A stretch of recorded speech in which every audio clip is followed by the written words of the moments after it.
Sur la piste, Noah Lyles ne se contente pas de courir. Il occupe l'espace, il danse, il parle, il annonce ses victoires avant même que ses pieds touchent les starting blocks. Ce sprinter te fixe droit dans les yeux avant le départ et tu comprends tout de suite.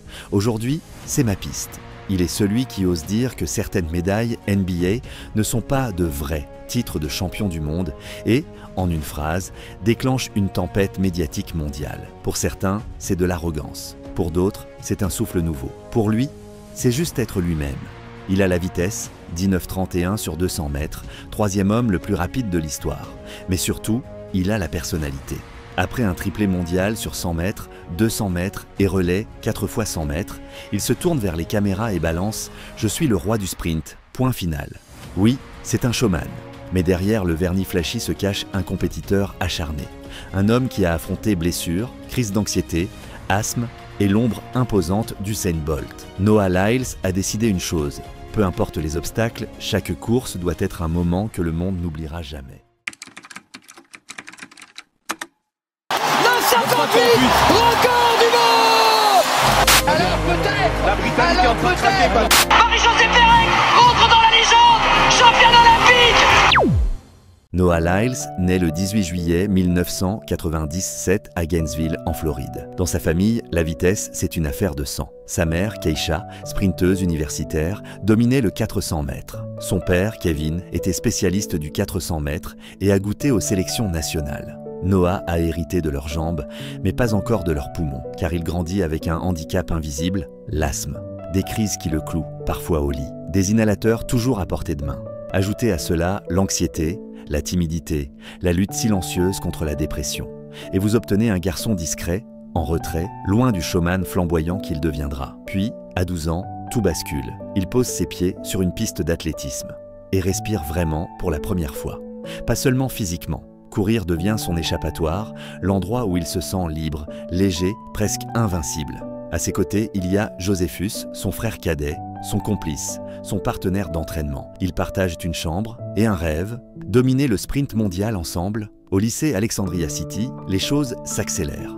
En 2016, Noah pulvérise le record national junior du 200 mètres en 20,09, un chrono que certains professionnels n'atteignent jamais. Il saute aussi 2,03 m à la hauteur, preuve que sa détente rivalise avec celle des basketteurs NBA. Sur la scène des championnats du monde junior, il décroche l'or sur 100 mètres et le relais 4 fois 100. Le message est clair, Noah Lyles n'est pas là pour observer, il est là pour marquer son territoire. Et quand les recruteurs universitaires se bousculent, il surprend tout le monde. Pas de NCAA, pas de parcours classique. À 18 ans, il signe directement avec Adidas. Un choix audacieux qui dit déjà tout de son état d'esprit. Il ne veut pas suivre le chemin tracé, il veut tracer le sien. En 2016, quand Noah Lyles devient professionnel, le monde du sprint est en pleine mutation. Usain Bolt règne encore, mais son retrait approche. Les fans, les médias, tous cherchent déjà le successeur. Et Noah, il ne se cache pas, il veut ce trône. Ses débuts pro sont fulgurants, mais semés d'obstacles. Une blessure en 2016 le prive des Jeux Olympiques de Rio. Beaucoup auraient non vu ça comme un échec. Lui y voit un simple contretemps. Il s'entraîne encore plus dur, convaincu que son heure viendra. En 2017, il frappe fort. 19,90 sur 200 mètres à Shanghai. Premier chrono sous les 20 secondes. Le message est clair, il est là. 2018 le voit s'imposer comme la nouvelle star de la Diamond League. 4 victoires sur 200 mètres, un chrono stratosphérique de 19,65 et surtout une aisance qui déroute ses adversaires. Avant le départ, il danse, sourit, joue avec la caméra. Mais quand le coup de feu retentit, il devient impitoyable. 2019 est l'année de la confirmation. 19,50 à Lausanne. Il devient le 4e homme le plus rapide de l'histoire sur 200 mètres.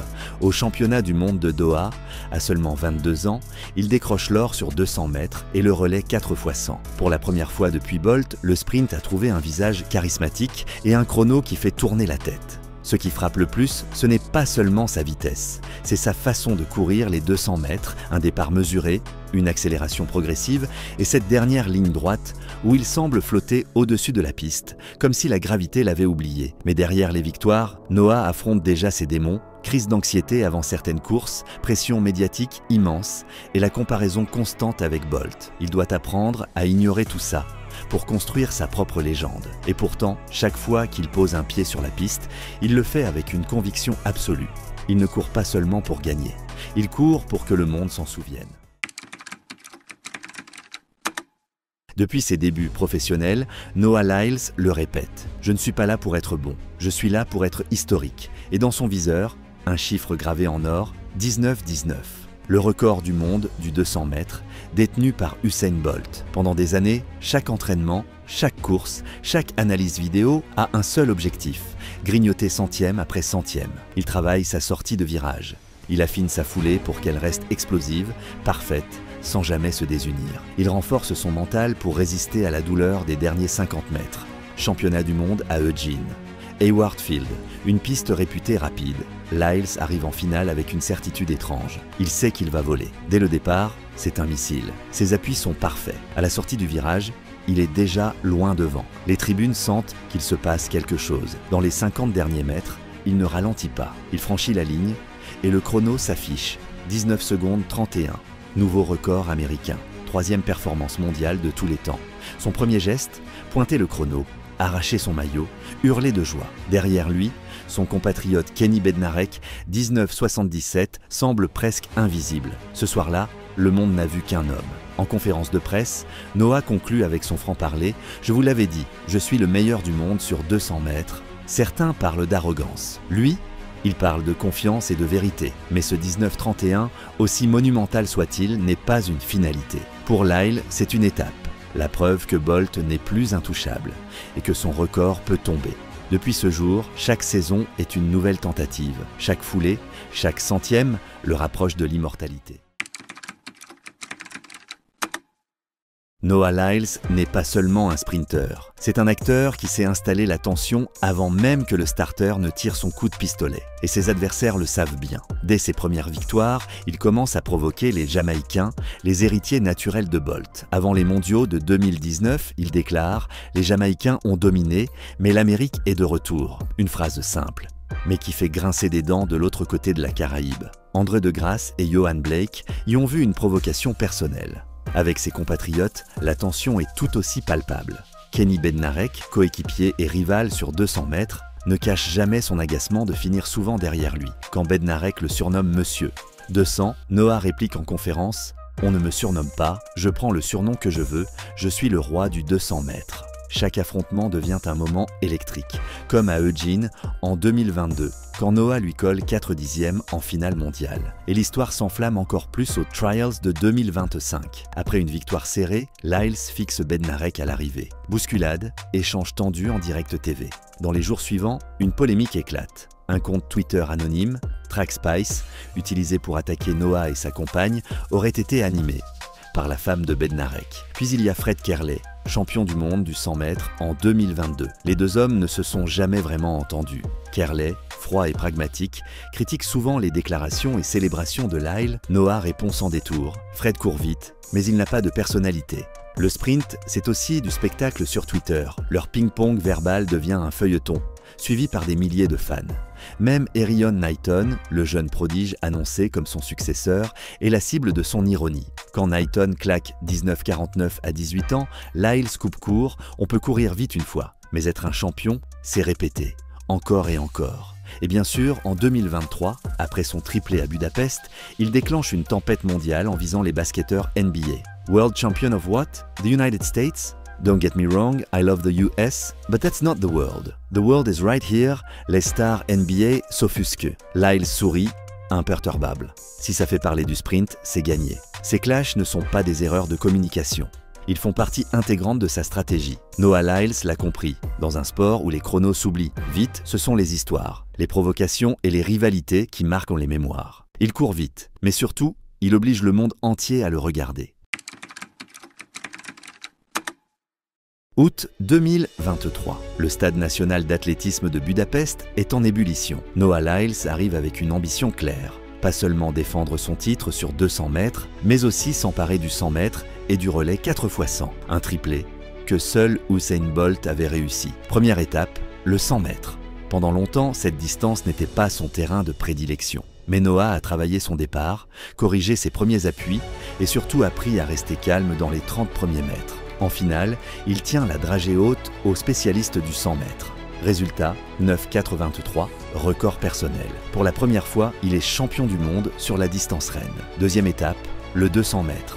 Ici, il est chez lui. Tout le monde sait que, s'il est en forme, personne ne peut le suivre. Départ parfait, virage impeccable, ligne droite majestueuse. 19,52. Nouveau titre, domination totale. Troisième étape, le relais 4 fois 100 mètres. Avec les Américains, tout repose sur les passages de témoins. Ils sont rapides, mais souvent brouillons. Cette fois, tout s'aligne.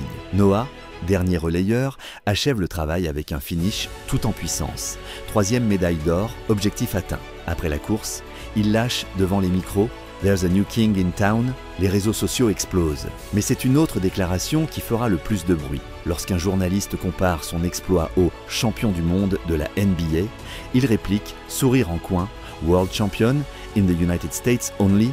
When you win the NBA, you don't face the whole planet ». Twitter s'enflamme. Kevin Durant, Draymond Green et d'autres stars NBA s'offusquent. Et Noah, imperturbable, il attire encore plus de lumière sur lui. Budapest 2023 restera comme l'apogée de sa carrière. Pour l'instant, 3 courses, 3 victoires, 3 déclarations qui font le tour du monde, tout cela porté par ce mélange unique de talent brut, de travail acharné et d'une personnalité qui refuse de passer inaperçue. Derrière les sourires, les lunettes flashy et les déclarations choc, il y a eu des creux. Et Noah Lyles ne s'en cache pas. 2019, année de confirmation. Il domine sur 200 mètres. 2020, la pandémie coupe son élan. Les stades ferment, les compétitions disparaissent et lui retombe dans ses vieux démons, anxiété, perte de motivation. Il avouera plus tard avoir traversé des phases sombres au point de prendre des antidépresseurs pour retrouver un équilibre. Jeux de Tokyo 2021. Le monde attend de lui un doublé, mais il repart avec seulement le bronze sur 200 mètres. La frustration est immense. Il confiera que ces Jeux ont été un choc mental. Je voulais tout, j'ai eu moins et j'ai dû apprendre à l'accepter. Puis viennent les Jeux de Paris 2024. Au 100 mètres, il décroche l'or en 9,79. Mais sur son épreuve de prédilection, le 200 mètres, il se contente du bronze, devancé par l'étoile montante Letsill Tebogo et son rival Kenny Bednarek. Après coup, on apprend qu'il avait été diagnostiqué avec la Covid-19 avant la finale. Évacué sur une chaise roulante, il montre au monde entier sa vulnérabilité. Mais Noah Lyles a toujours eu ce don rare, transformer la douleur en énergie. Plutôt que de s'éteindre, il ajuste son entraînement, bosse son explosivité au départ, renforce ses appuis et surtout parle ouvertement de santé mentale dans le sport. Une démarche rare dans un milieu où les sprinteurs se veulent invincibles. Il répète à qui veut l'entendre, « Les jours où tu n'as pas envie de t'entraîner sont les plus importants.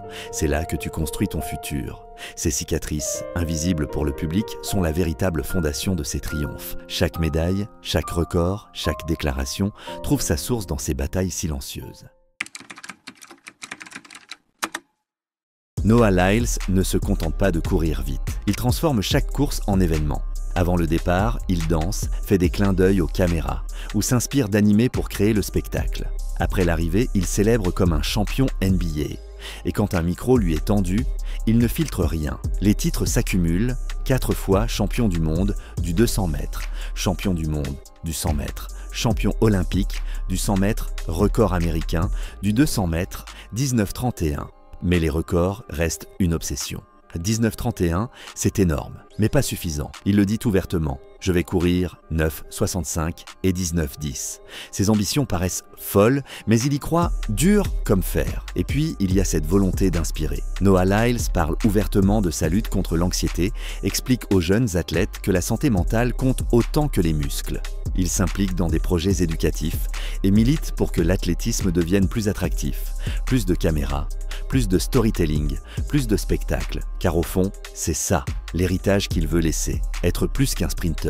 Être un véritable game changer. Un homme qui aura changé la façon dont on regarde le sprint. Et quand il raccrochera les pointes, il veut qu'on se souvienne de lui ainsi. Il n'était pas juste rapide, il était inoubliable.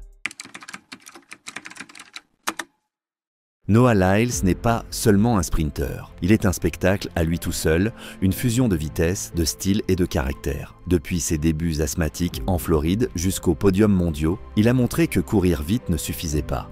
Il fallait marquer les esprits. Les clashs, les provocations, les regards qui défient ses rivaux, les phrases sur le ton de la provocation. Tout cela a forgé sa légende.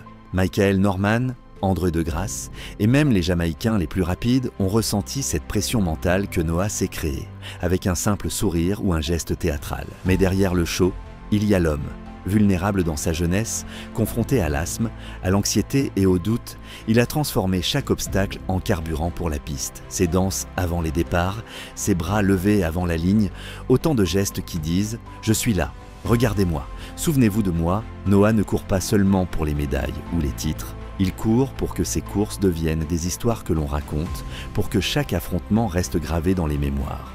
Son héritage ne se mesure pas uniquement en chiffres. Il est dans l'énergie qu'il insuffle, dans les rivalités qu'il anime et dans le public qu'il captive. Et à chaque foulée, Noah envoie un message clair. Je cours pour que tu n'oublies jamais. Un message de vitesse, de courage, de personnalité. Un message qui dit que le sprint peut être beau, dramatique, audacieux et profondément humain. Noah Lyles n'est pas juste un nom sur un chrono. Il est une histoire vivante, un panache qui défie le temps et une légende que le monde du sprint se rappellera longtemps.